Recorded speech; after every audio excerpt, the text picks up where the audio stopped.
much, Mr. Chairman. Representative, yesterday, when discussing the effects that the President Biden's ban on oil and gas leasing have had on workers, you stated, quote, you said, "I feel like in the short term, hopefully, their jobs have not been affected." You made that statement yesterday. Their jobs are being affected now. I have a letter from the Northern Arapaho Business Council in Wyoming. I don't know if you're familiar with the members of the Northern Arapaho tribe in Wyoming, and they are opposing the President's ban on leasing. The Northern Arapaho Business Council letter states, delays in leasing have already negatively impacted small to mid-sized operators. The longer the orders remain in place, the more revenue will decline and result in additional blows to our economy, the oil and gas workforce, and to Wyoming's education system. So, Mr. Chairman, I ask unanimous consent to enter this letter into the record of the hearing today. Thank you. Next, I'd ask that my chart be put up on the screen so you have a chance to see it. I also have a copy of it behind me.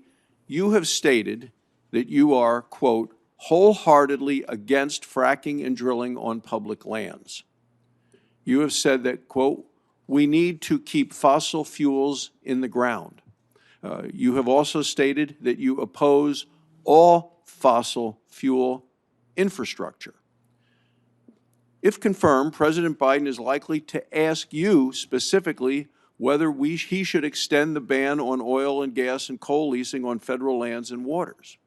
Now, you've said repeatedly that President Biden's agenda is your agenda.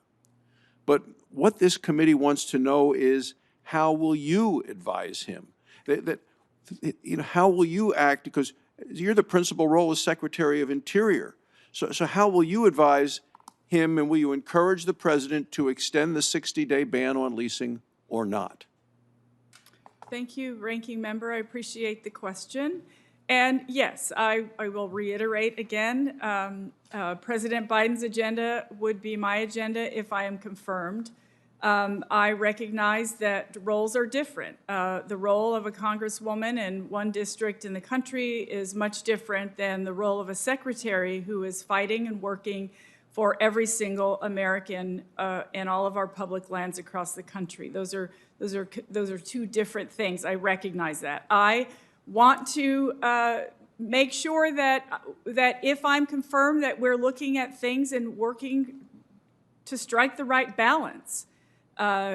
We need to care as much about the environment as we do about the fossil fuel infrastructure in your state and other states. We need to balance those priorities, and I feel that yes, sometimes it might seem like a tricky sort of balancing act, but I feel very strongly that if we have a mind to protect our public lands for future generations, that we'll also be able to protect jobs for future generations as well. I am very much excited about the opportunities that lie ahead, and Chairman Manchin and I have spoken about this, the technology opportunities, the innovative opportunities for workers across this country, and I think there are a lot of workers who want to have jobs of the future. And so what I would like to do is just make sure that I am doing everything I can to help President Biden in his Build Back Better plan to create millions of jobs across the country. Well, let's talk about those workers and their jobs for the future, because in 2018, you campaigned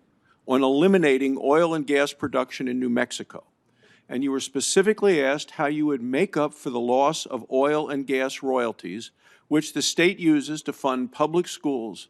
And your answer was you would vote to legalize cannabis. That was your answer.